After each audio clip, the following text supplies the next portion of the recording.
وہ یہ بات سمجھتے ہیں اور کہہ رہے ہیں کہ ان مسائل کے ذمہ داری اسرائیل پر ہے۔ اگر اسرائیل اپنے ظلم و ستم کا سلسلہ بند کر دیتا اور جو حل پیش کیا جا رہا ہے کہ ایک آزاد خود مختار فلسطینی ریاست کا قیام، اس کی طرف اسرائیل چل پڑتا، تو ممکن ہے جو کل ہوا وہ نہ ہوتا۔ لیکن اسرائیل کسی بھی طرح سے فلسطینیوں کو جینے کا حق دینے کو تیار نہیں ہے۔ مملکت سعودی عرب نے بہت آگے جا کر ایک قدم اٹھایا، جو میری ذاتی رائے ہے کہ تمام اسلامی ممالک کو اٹھانا چاہیے، کہ اپنا سفیر فلسطین کے لیے مقرر کیا، جس نے جا کے اپنے کاغذات محمود عباس صاحب کے سامنے پیش کیے۔ یعنی سعودی عرب نے ایک آزاد خود مختار فلسطینی ریاست کو مان لیا، اس کا سٹرکچر مان لیا۔ یہ آغاز ہے، لیکن اگر اسرائیل یہ بات سمجھتا ہے یا ہندوستان یہ بات سمجھتا ہے کہ ظلم اور بربریت کی بنا کے اوپر طویل عرصہ لوگوں کو محکوم رکھا جا سکتا ہے، تو یہ کل کا واقعہ اس کا اظہار ہے کہ ایسا ممکن نہیں ہے۔ ابھی بھی مصر، سعودی عرب، پاکستان، ترکی، قطر سب نے یہ بات کہی ہے کہ مذاکرات سے ہی مسائل حل ہو سکتے ہیں۔ اسرائیل مذاکرات کی ٹیبل پر فلسطینیوں کو ان کا حق دینے کے لیے تیار ہو، اور اگر ایسا نہیں ہوتا تو آپ نہیں روک سکتے اس جدوجہد کو جو جانوں پر کھیل کر شروع کی گئی ہے۔ یہی حال کشمیر میں بھی ہے۔ اور آپ کو میں عرض کرتا چلوں کہ عجیب بات ہے کہ ہندوستان جو کئی مواقع پر فلسطین کے موقف کی تائید کرتا ہے، کھل کر اب اسرائیل کے ساتھ کھڑا ہو گیا ہے۔ کیوں؟ اس کی وجہ یہ ہے کہ یہ بات ہندوستان سمجھتا ہے کہ اگر آج فلسطین کا معاملہ حل ہوگا تو پھر کشمیر کا معاملہ بھی حل ہوگا۔ آج اگر فلسطین میں ظلم و ستم ختم ہوگا تو پھر کشمیر میں بھی ختم کرنا پڑے گا۔ اس لیے امت مسلمہ کی ذمہ داری ہے کہ وہ کشمیر اور فلسطین کے مسئلے کو حل کرنے کے لیے فوری طور پر اپنا عملی کردار ادا کرے۔ اس وقت اسلامی تعاون تنظیم کی سربراہی مملکت سعودی عرب کے پاس ہے۔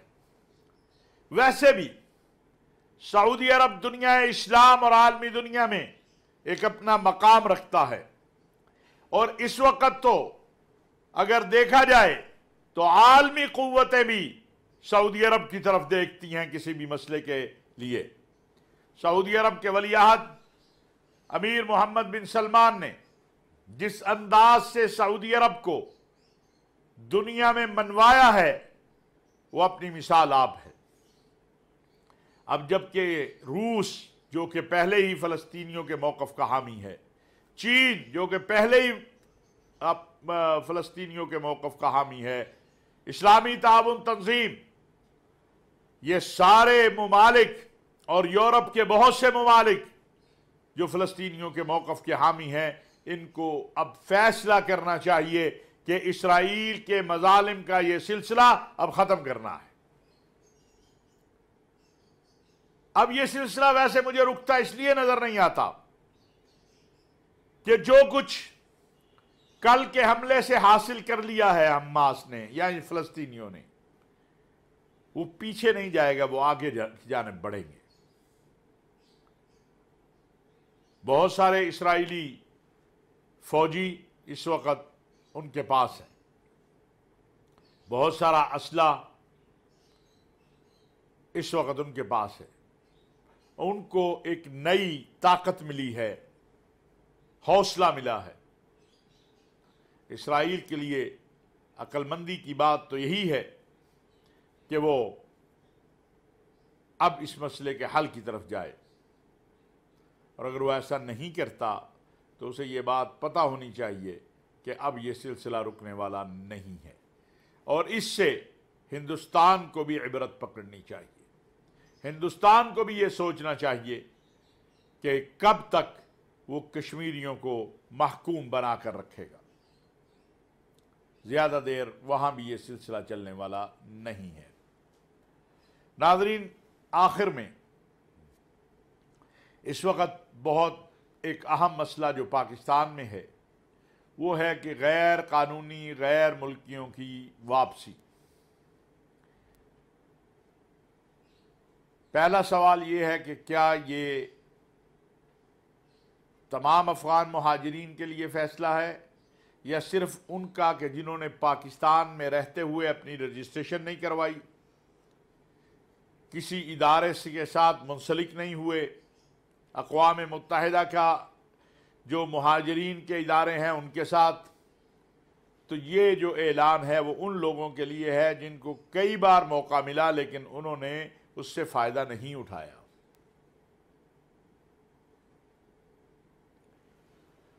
ہمارے افغان بھائی اس پر ناراض ہیں، افغان حکومت اس پر ناراض ہے، لیکن ہمارا سوال جو بہت اہم ہے وہ یہ ہے کہ اگر پاکستان میں رہتے ہوئے کوئی غیر قانونی کاروبار کر رہا ہے، غیر قانونی رہ رہا ہے، تو اس کو قانون کے دائرے میں لانا پاکستان کی ریاست کی ذمہ داری نہیں ہے؟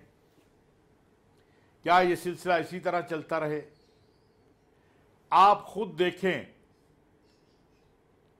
کہ ایک سٹیپ اٹھایا گیا نیک نیتی اور اچھے ارادے کے ساتھ، ڈالر کہاں سے کہاں آ گیا ہے، چینی کی پرائس کہاں آ گئی ہے، کتنے ذخیرہ اندوز پکڑے گئے ہیں، اور سب کا تعلق اور سارا یہ سلسلہ افغانستان سے جڑتا ہے۔ ہمارے سپہ سالار جنرل حافظ سید عاصم منیر صاحب نے کہا تھا کہ افغان حکومت اور پاکستان حکومت کے درمیان اس معاملے پہ اب بات ہوگی، دہشت گردی کے خاتمے کے لیے، انتہا پسندی کے خاتمے کے لیے، اس خطے کے امن کے لیے افغانستان اور پاکستان کی قیادت کے درمیان بات چیت ہونی چاہیے، معاملات کو طے کرنا چاہیے۔ اگر کہیں پر کوئی ایسی رفٹ ہے، ایسا معاملہ ہے جو حل نہیں ہو سکتا، تو اس میں اکابرین کو دونوں ممالک کے مداخلت کرنی چاہیے۔ بار بار یہ جملہ میں کہتا ہوں، اور یہ میرا جملہ نہیں، یہ ریاست پاکستان کا جملہ ہے کہ افغانستان کا امن پاکستان کا امن ہے، اور پاکستان کا امن افغانستان کا امن ہے۔ وہ قوتیں جو چاہتی ہیں کہ افغانستان میں بھی بدامنی ہو، پاکستان میں بھی بدامنی ہو، وہ قوتیں اپنا مکروہ کھیل کھیلنا چاہتی ہیں۔ اس سے افغانستان کے قائدین کو بھی ہوشیار ہونا ہوگا اور پاکستان کی قیادت کو بھی ہوشیار ہونا ہوگا، اور یہی حل ہے ان مسائل کا کہ ہم مل کر مصائب اور مسائل سے نکلنے کی کوشش کریں۔ اگر اس خطے میں بدامنی پھیلتی ہے تو اس کا نقصان دونوں ملکوں کو ہوگا، بلکہ دیگر ممالک کو بھی ہوگا۔ میرا سوال ہے کہ کیا کہیں تاریخ میں یا کسی کتاب میں یہ لکھا جا چکا ہے کہ پاکستان اور افغانستان کے بچوں کا ہی خون بہنا ہے، یہاں ہی بدامنی رہنی ہے، یہاں ہی غربت ہونی ہے؟ اگر نہیں تو پھر آئیے مل کر کوشش کریں کہ اس خطے کو اور یہاں کی صورتحال کو بہتر کریں۔ پاکستان کی حکومت کو بھی، افغانستان کی حکومت کو بھی اس معاملے میں آگے بڑھنا چاہیے۔